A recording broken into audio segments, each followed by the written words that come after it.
so you'll need a 14mm spark plug socket, a ratchet, flathead screwdriver, an 8mm socket or bit. I use a socket, but you can use a. Sorry, I used a bit, but you can use a socket. Size 5 hex, 10mm socket, short and long extensions. I used a 3-inch and a 6-inch. Some new plugs, trim tool, torque wrench, and hose clamp pliers. You can use any of them works, but I used this long one as a lifesaver. I'm telling you, especially get to the hoses in the back. You'll see if you can get your hands on one of these, trust me, it will make your job a lot easier. All right, so we start by disconnecting the negative battery terminal. And once you've done that, we're going to take off these two screws that holds the air duct, the front air dam in place. So we're just doing that here now. That's one screw there. Now I did this kind of like in the fall, so you're going to see I start now and it gets dark by the time I'm done. But don't worry about that. It's not that long of a job. It does take us some time, especially if it's your first time doing something a little more complex on a car like this. But it doesn't take terribly long to do. So don't let the day to night cycle fool you. It's just working. But we'll go along with it as we do. So once you take those two screws out, you have to pull up. It just pops right out and just slides right out of there. You can see that's a tab that holds it in place. So you're just kind of popping that out. That's right over there. So just pull up once you take those two screws out. Now we're going to take off the engine room cover. That's two screws there, two down here. I broke one a little while ago working. It happens, unfortunately. So, and I have to extract it. Haven't done that yet. So I'm just going to loosen. First I always loosen the top ones. And then I'll go after the bottom ones. In this case, one. But just loosen that off. I'll take them out completely.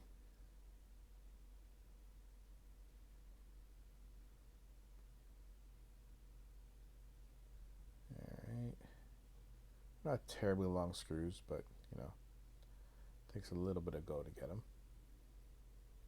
You gotta see how the engine room cover is moving because I've loosened the top two as well, and I didn't do that. That other one obviously is missing, so.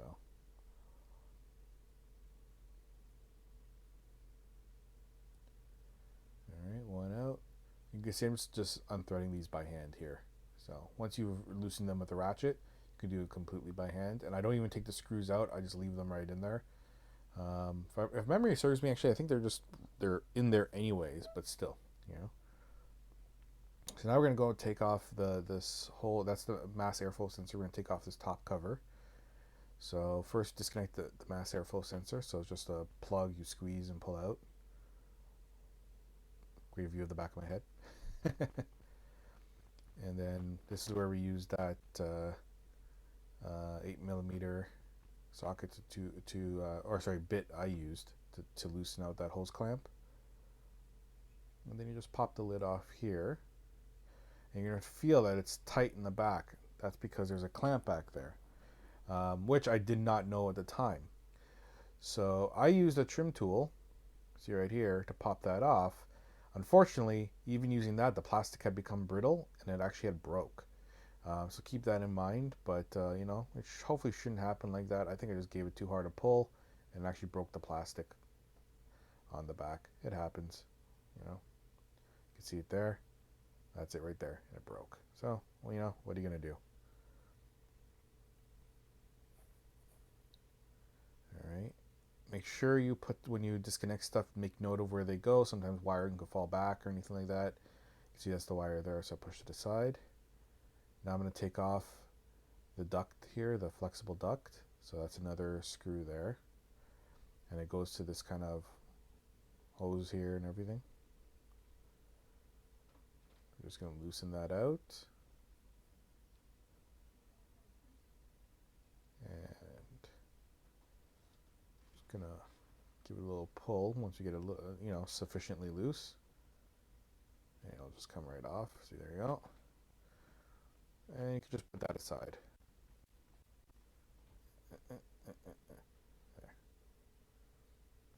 So now we're going to do the throttle body. You disconnect it in this order. Bottom right, top left, bottom left, top right. So once you, now I should say that's how you loosen it. But when you're removing the bolts, after you've loosened it, doesn't matter so much. But when you're doing this initial, quote unquote, cracking the bolts, loosening it, yeah, you definitely want to do that in this specific order. That's how it goes in the service manual. That has to do with how it's tightened up and seals. So make sure you do that. This is what you need the hex for.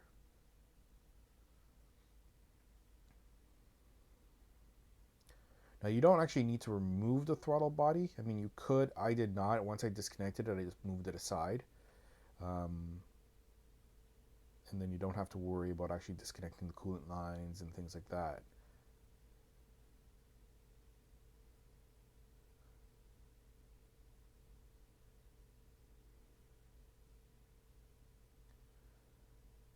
So I'm just going to now. Just going to go by hand. They're long bolts, you know, but this is a good time too if you haven't done it already. I did put a video on how to clean your throttle body. It's a perfect time to get that done too. So if you're taking this off and doing your spark plugs, get some throttle body cleaner ready. Clean your throttle body, save yourself some of the work from doing it later on.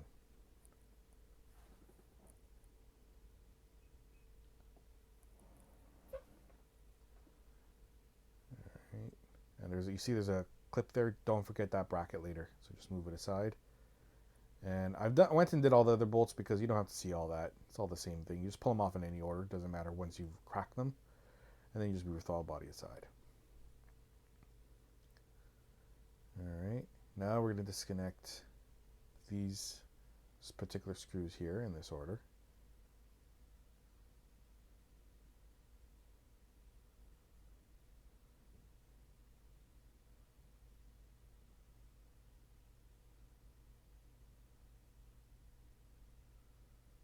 And again, once you do the initial crack and you kind of, you know, get them loosened, you can actually just do it completely by hand. I have a little speed handle there.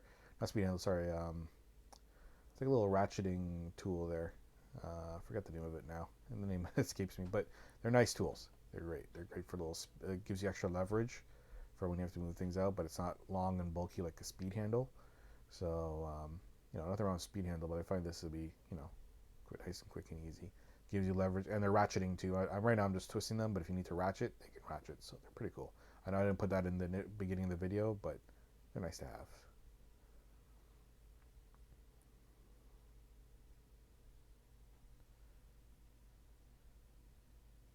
Now when I take out the intake manifold here, I'm actually not taking it out of the car completely. I'm actually just removing it and sliding it forward to get to the back plugs. But we'll go through that as we go. You see there's a couple, some trim bits here and a couple screws.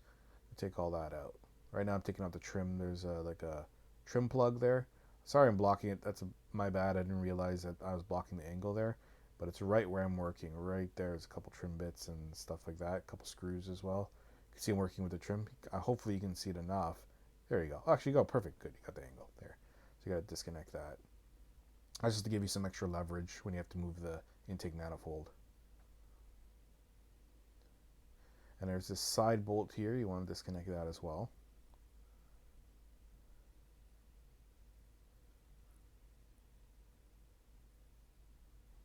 Be careful you don't drop it. Very annoying if you do. Luckily I didn't. What I did is once I had taken that, I put the nut right back on. Don't lose it. Alright, so now you're going to disconnect the intake manifold. You take out those outer screws, then bottom right, top left, top right, bottom left. That's the order you do it. But the outer ones you're going to do first.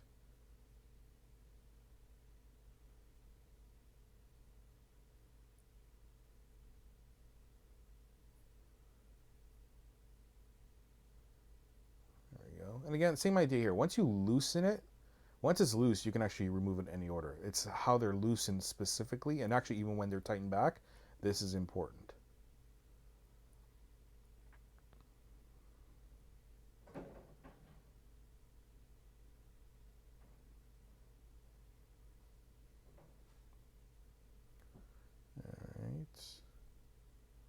can see I'm using my little ratcheting tool there.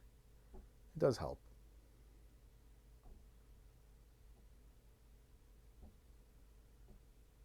There we go.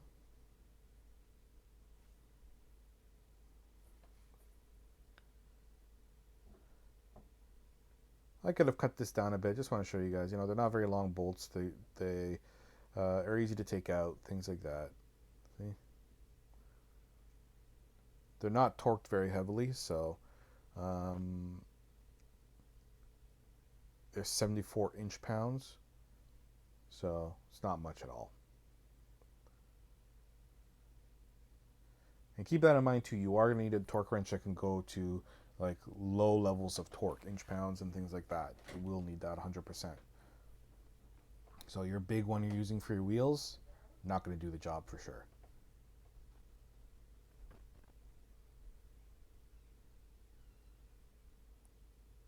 All right. I probably could have edited this down. You guys only see every bolt, but hey, I did it. So you can see that's all that's holding it in place, right? Now, I have a service manual and I use the service manual to do this, but there's things I'm going to talk about now that weren't even in the service manual that caught me off guard. So I notice here, there's 2 bolts. I'd missed those, so I took those 2 bolts out.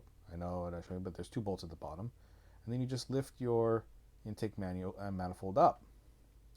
And it's just a matter of working it forward. And then this way you don't have to disconnect all these lines and stuff like that, right? You can just bring the whole thing forward and you can reach to the back plugs pretty easily.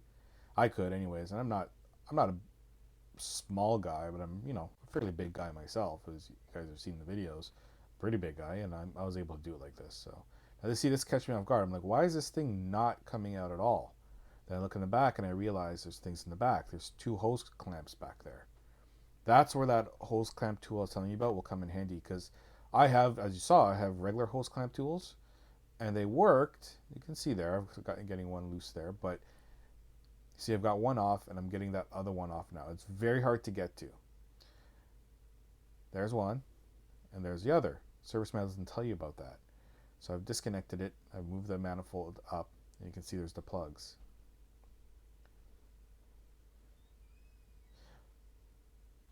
Also, if I go back, you see, aside from these 2 hose clamps, look, so that's the hose there. There's one hose there. There's the other there. That long hose clamp tool was great. Now see that wire? That wire clips onto there. That wasn't there either. Did not know about that. So I had to kind of search and find out how to disconnect it. Luckily it just pulls up and out. So keep that in mind too. So now you can disconnect your plugs. I always do one at a time. This allows me to dust control so dust doesn't get in. And also, you know, I don't lose track of wiring and things like that. Less of a problem on these cars than the older cars, but still. So we just use our 10 mil and we loosen that out. So as you can see, the manifold's, if you see the lower bottom right there, the manifold's sitting right there. So I'm reaching in and I'm able to do this with the manifold there. You don't have to take it out completely. You could if you want, but I find it's unnecessary to get this job done. And I'm also doing the back plugs too. I like to always work the hard stuff first and then do the easy stuff. That way I'm not frustrated toward the end. I get the frustrations out of the way, and then the easy is a cakewalk. But now you just grab your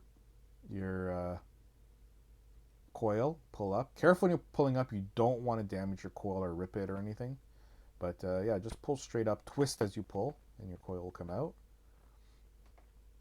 Now we're going to put our spark plug socket in. This, as you can see, I'm using the longer extension for. Normally I'd have 2 hands here. I'm doing it with 1 hand because the camera's in the way. But you can see even one-handed, I can get it done. So, yeah. It's not terribly hard to do. It's all the disconnecting that's annoying. It's getting to the plugs. But doing the plugs themselves are actually not that hard at all.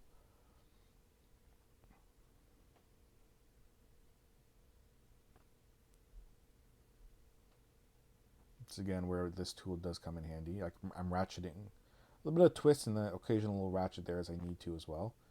But it should come out smooth. Make sure you're coming out straight and smooth with this, right? You don't want to damage the block or anything like that, because then you're going to have a whole heap of trouble. Especially more important when you're putting the plug back in. You'll always do it by hand. And it should go smooth the whole way through.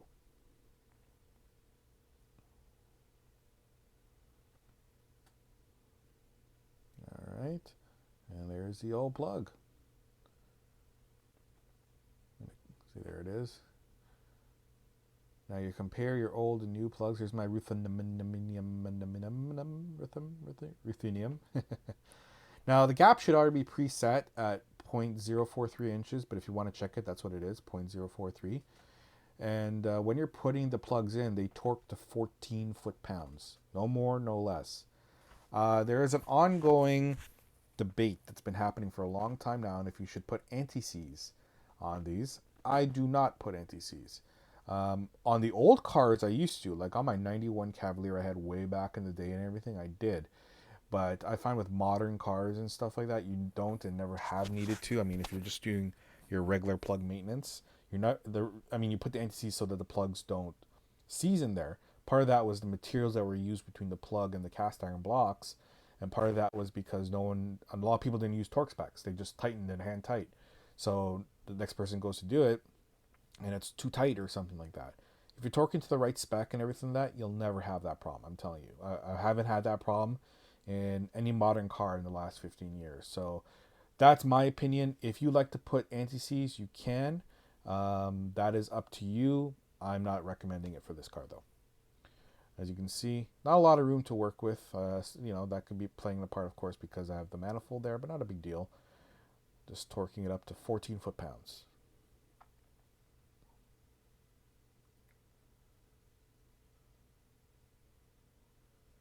And once that's done, take out your socket, put your coil back in, down.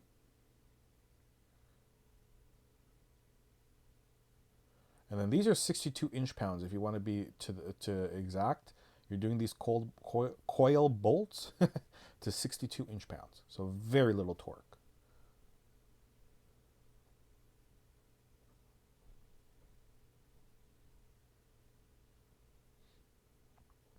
And then what I'm doing here, you do the same for the other ones. I only show the one because you really only need to see the one. It's the same for the other two. There's no real difference. Well, there's one thing actually.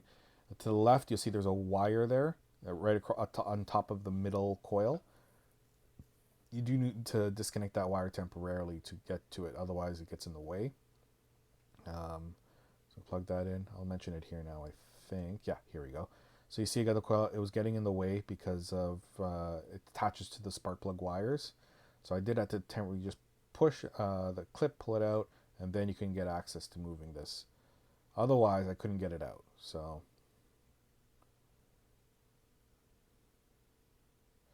now, remember to put that clip back on for the wiring and your hoses. We're going to put I've now done the 3 plugs. So the 3 are done, completely finished. Now I'm going to put the intake manifold back in, get the hard part stuff done before I get to the front 3 plugs, which are the easier. So there's your 2 hoses and your wire. All right, I'm going to take our intake manifold, slip it on and over the bolts and stuff that hold it in place. So it's just a matter of working it. Be careful, be patient with it, don't rush it, don't try and slam it in or anything like that. You don't want to do any unnecessary damage. It's just a matter of placing it. Also, I didn't do it here, but now's a good time too if you want to replace the intake manifold gasket. I mean, you have it off, why not? I didn't have the foresight for that. I didn't think about it. But now in hindsight, I would have done that for sure. I mean, why not, right? It's always a good idea to change it if you're taking something like that off. So now I've placed it, and we're going to put our hoses on. Now I didn't get to show you taking off the hoses with that tool, but I am going to show you putting back on one, just to give you guys an idea of why that tool basically saved me so much hassle. But right now I'm just trying. I haven't dropped the intake manifold onto the bolts yet because I want to have some flex room as I put the hoses on to move it around and stuff. So you can see I've put it on here now, and it's just a matter of working it bit by bit, making sure that hose is on nice and snug.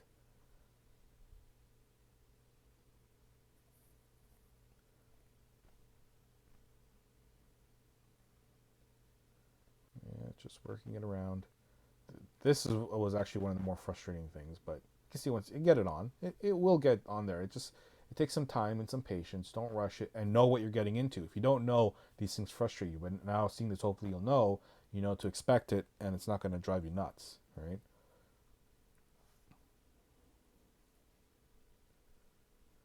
All right. Hopefully, I think right now I'm supposed to be getting the, yeah, there you go. So you see, look, this is that long wired hose clamp pliers, right? You just kind of, I'm clamping it a bit, gonna work it around, right? Grab it, and then I can move it right over while I'm holding that clamp together far away. Instead of having to struggle trying to hold it in the back, I'm holding it where I can get far more leverage, right? So I've already now put that wiring loom on the back. I've put those two hoses in, and now I'm putting the intake manifold in. As you can see, it's now dark. All in all, including the fact that I'm filming, this job took me about an hour and a half-ish to 2 hours. So I went from bright to dark real quick. As you can see, it was like fall, winter. Watch out for throttle body, by the way. Watch out for wiring. Watch out for hoses. Watch out for everything as you put the manifold back in. Again, be patient. Do your checks. Make sure everything's looking good, and you haven't missed anything or something get caught. The mass airflow sensor didn't get caught somewhere. No wiring is caught anywhere, right? And then you just kind of put everything back together nice and smooth, right? Take your time with it. Anyways, yeah, so it took me an hour and a half to 2 hours. It would have taken me significantly less, probably about an hour, had I not been filming as well. Filming always takes more time. That's just the reality of it, and that's okay. But it took about 2 hours all in all to get the job done, start to finish, hood up to hood down. So I'm just doing some checks myself, again, making sure all wiring is clear, nothing is caught anywhere. I'm kind of just tracing all the wiring in my head. If you need to take pictures, draw diagrams, whatever you got to do, right? You don't want to miss anything. So before I do a final drop on the intake manifold to make sure it's all secure, I'm just checking over all lines, all hoses, connectors. Nothing is stuck anywhere, nothing's caught anywhere.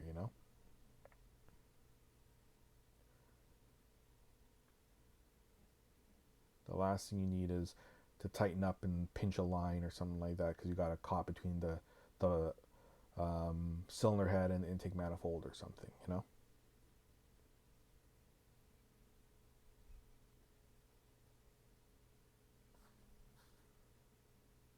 right. So you're tightening. You see there. So it's bottom left, top right, top left,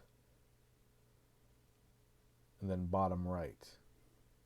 Now, as I mentioned before, and I don't know if you took note of it, these are tightened to 61 inch-pounds. That's the nuts. The bolts are 8 foot-pounds, right? So first thing I do is you just thread them in, make sure they're threading in correctly. No issues there. And then you can actually even hand tight them, so you don't go completely tight. And best to hand tight them in the right order, but you don't necessarily have to, as long as you don't go tight with them, right? Basically, I'm just going hand tight, applying no torque. So if you see, I did the bottom left. Now I did the top right. Now I'm doing the top left, and then the bottom right. These are for the 4 center bolts.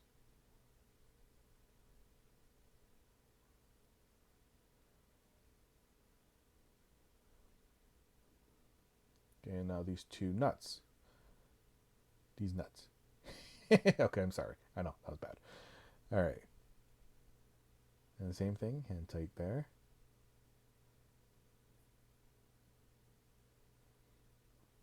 And then again, you go to the bolts, same order, but you tighten them in. Bolts, once again, 8 foot-pounds. Then the outer nuts, those are 61 inch-pounds.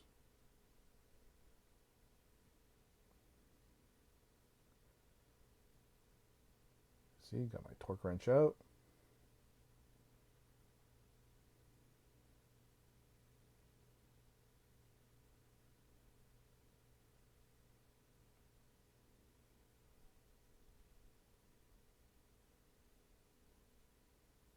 Yeah, there you go.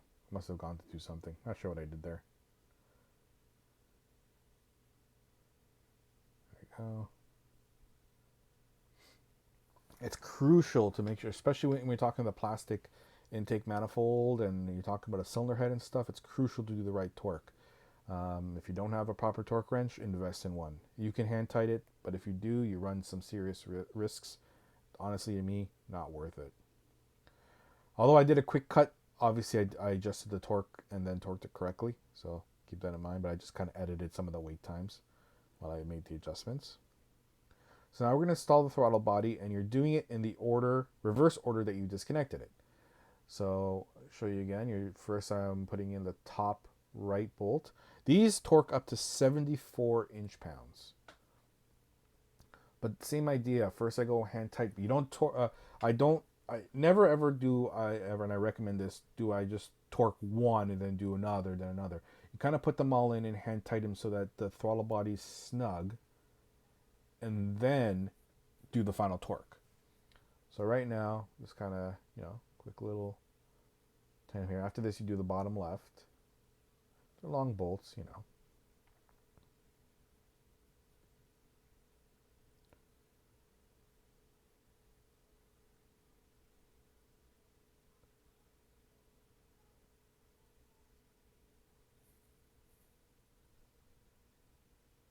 right. There we go. It's a dangerous game you're playing there, Nexus.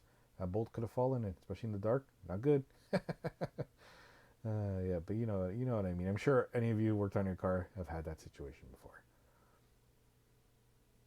All right. Same thing, just hand tight. As soon as I feel any sort of resistance, stop right there. That's good. There you go. Now keep in mind, I'm doing all this. We still have 3 more plugs to do. I'm just putting this all together because I like to make sure everything is all good. And if you want to, this is kind of a good troubleshooting sort of thing. I don't know if you're doing this for maintenance or you're doing because there's an issue. After you put everything back together, you can you put your throttle body on. You even put your air filter hose, mass airflow sensor. You just don't put in your air duct or engine room cover, things like that. You could just give the car a quick startup and make sure it runs with no problem on the first 3 plugs, right? And this way, it's running good. And then let's say do another 3, and then it's not running good. The problem's in the front 3. If the car's running fine before, let's just say you did the rear 3 plugs, you put everything back together, start the car, now it's not running good. Well, now you may have done something wrong. Maybe you didn't torque correctly. You forgot to hook up something, and you can recheck all that. But that is one way to kind of isolate the front 3 from the back 3. But as long as you're following the steps and doing everything well, hopefully everything should go smooth. No problems at all. I didn't have any problems for sure. And I didn't do that test. I just know that you can if you want to. I just did all the plugs and have been good since.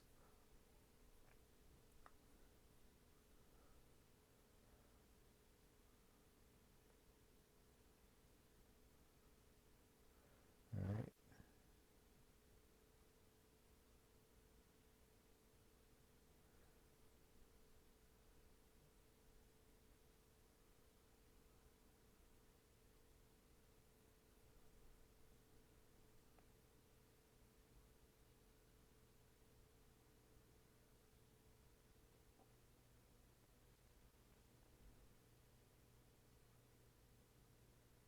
Now I didn't use a torque wrench here.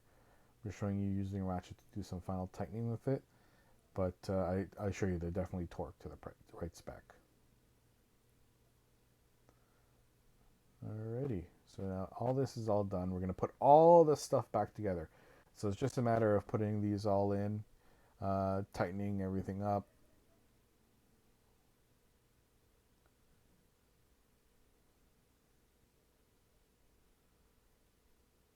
Right now I'm doing that. Remember that nut I did at the side that I put back on? I'm doing that one right now. As you can see there, that orange plug. Should have moved the camera a little bit, but it's just the same as reversing, and it's just going to hand tight.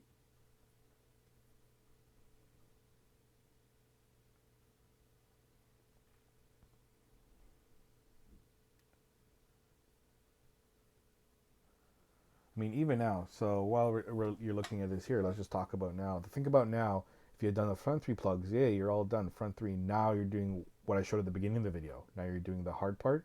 And you could reverse the 2. It's entirely up to you. If you want to skip ahead on the video, do those front three plugs first and then go back and watch the beginning part of the video and do the last three, by all means, right? You can absolutely do that. But for me, now those three plugs are super easy. You'll see them after, and they're incredibly easy to do. Now the hardest parts are all done for me, right? All this disconnecting, moving the intake manifold, throttle body, all that sort of stuff. Boom, all done, nice and easy, right? So now I can do this front three, and I can finish off the job on a high note. I can finish off like kind of smooth sailing, right? And now think about you did those front three, they go a breeze, and now you got to do all these back ones. It gets frustrating because it's just natural, right? You start feeling, oh, why couldn't they be like the front three? Why is it got to be so complicated? Why is it so, complex? Why is it got to be so frustrating? And stupid engineers, why are they designing this? you know, um, all that could happen. So now I've done the hard part, and now with the easy part left over, and once I reconnect all this stuff, those front three plugs are going to seem like like a walk in the park. That's kind of, I always try and if I'm working on something, if it's something I've done before, like spark plugs, I've done tons of spark plugs and tons of cars, then I'll just go for the hard three right away, or hard one, or like for example, I don't know if you've ever done plugs on older Tahoes and stuff. I think even the current ones are like that now. The rear passenger side plug is always harder because like the air conditioning canisters right there, and so it didn't have to be like that, but that one plug is always harder to do than the other seven. So I always go after that one first. But some cars, um, if it's a job I haven't done before, you know, just trying to think of an example right now. But if it's something I haven't done before, let's say I've never done spark plugs before, it's the first time, I would do at least one easy one first to get a feel for it, feel out the plug, feel out how it threads in and how smooth it goes, and then I'll go after the hard ones. But I always try and get the hard stuff done first, because as a job progresses and you encounter frustrations, you don't want those frustrations to pile up. That's my philosophy, anyways, right? See, now it's just a matter of reconnecting, moving things around, make sure your wire's in the right spot. You're just redoing everything you've disconnected, reconnecting. There's that little screw there. You've got these injector plugs here.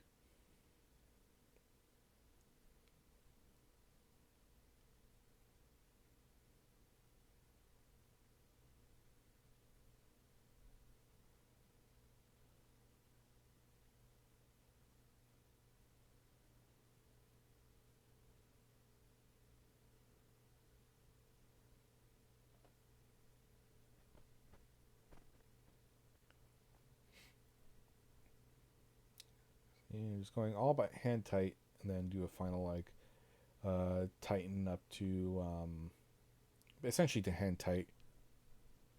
I didn't have the torque specs on them, but it would be essential. It should be right around the same as what you're doing for the intake manifold, but I just went to hand tight till they were snug.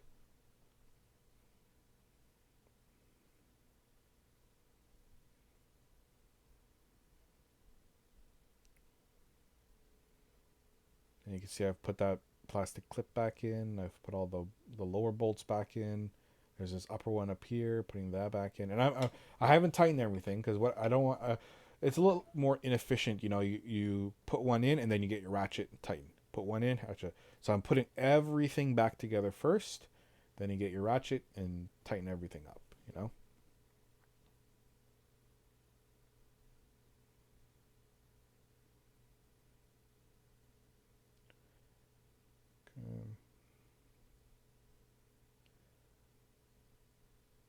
Tighten, final tighten there.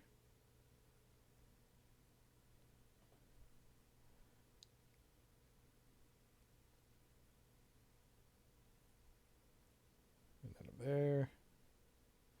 See, now I just move along smooth and easy, just get everything done. It's nice because they're all 10 mils, so just move along one by one, tighten up. Do that one at the side. Doing the side one? No, doing those two bolts I didn't really get to show you. There's two that run along those rails. So I'm doing one there. There's one to the left and there's one to the right.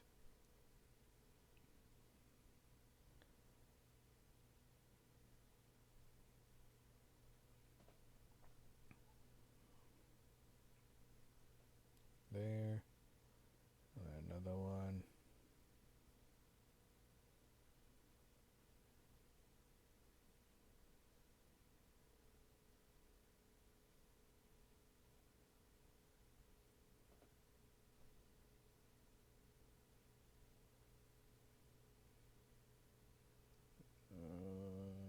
There. All right. Front three, see?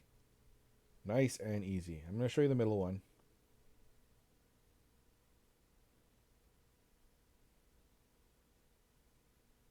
But same idea. Really, really easy to do now, these three. And it's like, feels so good, super smooth. But again, you could do it the other way around. If you want to do these three first and then do the other ones after, there's no particular reason other than the fact that of my personal preference. You can do the front three first and then the last three after. And if you haven't done spark plugs before, this is your first time doing it, then it may not be a bad idea to at least do one of the front ones so you can get a feel, like as the example I gave, get a feel for the plug, how it threads out, how it threads in, get a feel for it, it's important because if you mess up a spark plug, if you get spark plugs done, it's a great feeling. Car runs better. You did the job. You did a job that is perceived as very hard, and sometimes it can very well be. But you mess something up. I don't want to scare anyone here, but you mess something up. It's a big job to fix. It's not cheap. It's not something a regular mechanic, at home mechanic can do. You know. So you want to make sure that you're doing it the right way. So if this is your first time attempting spark plugs, then good idea to maybe do one of the front ones and just get a feel for, or all three front ones, and get a feel for it before you approach the back ones. So here we go. I'd say this one looks better than the other one. Here's our new one. Don't you love editing? Looks snappy, didn't it? All right, so as you can see, I'm doing completely by hand. No ratchet, not even using that speed tool, nothing. Right? The whole idea is to completely feel it out and make sure it moves smoothly, completely in. Once I'm in, yeah, okay, I'll use speed tool. It makes things a little quicker, right? But I went at least 3 or 4 threads in, make sure it went in completely smooth, no cross threading, anything, before going ahead with the final torquing and stuff like that.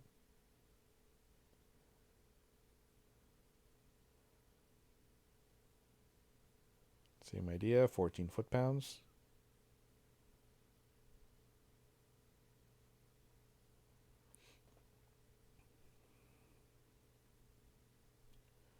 And then put that back in, and now do the other two.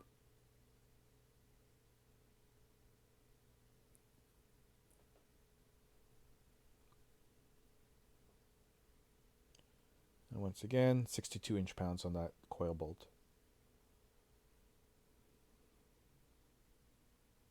Notice how I didn't even have to disconnect the wiring on the coils. They just pull out, but and then you do the other two. So now I'm going to go ahead and put this on. You could have actually put this all together before, but I waited till now. And then it's same idea. You just kind of put that on, slip it over, and tighten it up. And you tighten until it's, snug, like it's not moving anywhere. So first we're putting on the resonator with the flex air duct here. And no particular torque spec to that. It's just tighten until it's tight. And now we're putting this lid on. So we're going to be hooking up our mass airflow sensor. And then make sure to put that wiring in the back. Now for me, my clip broke. So I'm not putting it on anything in particular. But I'll make sure it's held in. And at some point, I'll probably go in and I don't know if I'll find a replacement lid of junkers or tie with a tie down or something. I don't know. Just to make sure the wire doesn't move around. But wasn't a big deal at this point. So put that on. And make sure you cleared the wire so it doesn't get caught in the air box. That's why I move the wire aside first. Plug it back in. I would say do not remove the mass airflow sensor because you don't want to risk damaging or anything. As you can see, it's housed safely inside the airbox. So as long as you don't drop your airbox cover or anything, you'll be fine. Honestly, that's the best bet. So yeah, don't remove it.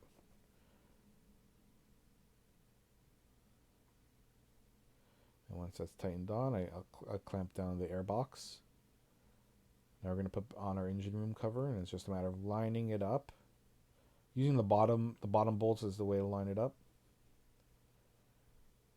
And then same idea. I'm going to go and kind of just kind of start the threads, get it kind of hand tightened in first. Make sure that they're threading in correctly, and then I'll tighten them up after. And the same idea, I just do those two kind of like hand tight.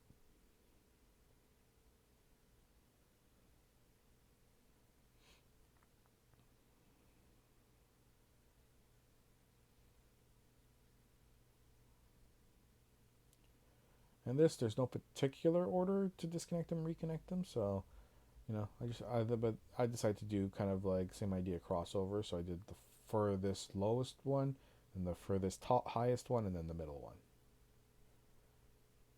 And now we're going to put an air duct in. That slips into the air box down there. And then remember this plug, oops, there, that one, does have to go in there. So you kind of just slide it in and over.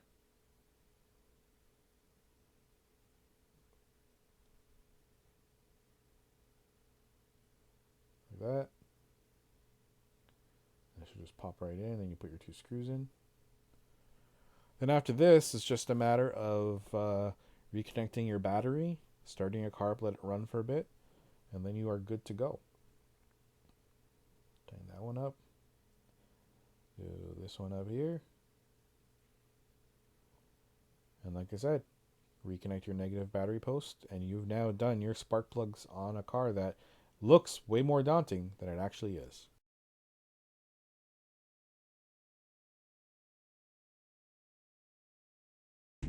Thank you everyone for watching. I do appreciate all the support out there.